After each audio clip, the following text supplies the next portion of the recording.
Episode 25। सुल्तान मुराद। वो अपनी पूरी रियाया में तक़वा, अदल व इंसाफ और शफ़क़त व रहमदली की वजह से बड़ी शोहरत रखता था। 5।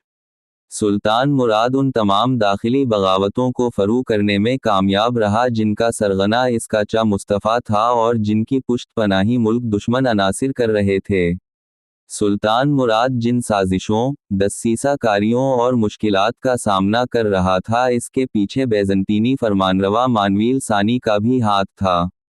यही शख्स मुराद के चा, जिसका नाम मुस्तफ़ी था, को हर तरह की इमदाद हम पहुंचा रहा था हती कि इसने कालियोली के शहर का मुहासरा कर लिया कि वो सुल्तान से छीन क्रॉस अपना हेड क्वार्टर हाय।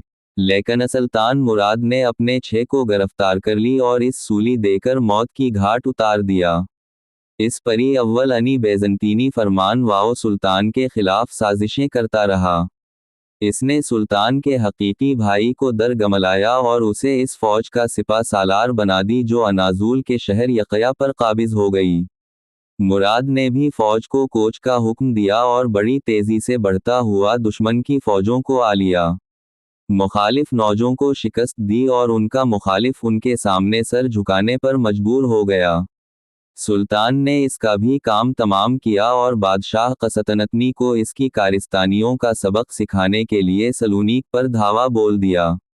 मुराद की फौजों का रास्ता रोकना नसरानी फरमानरवा के बस की बात नहीं थी।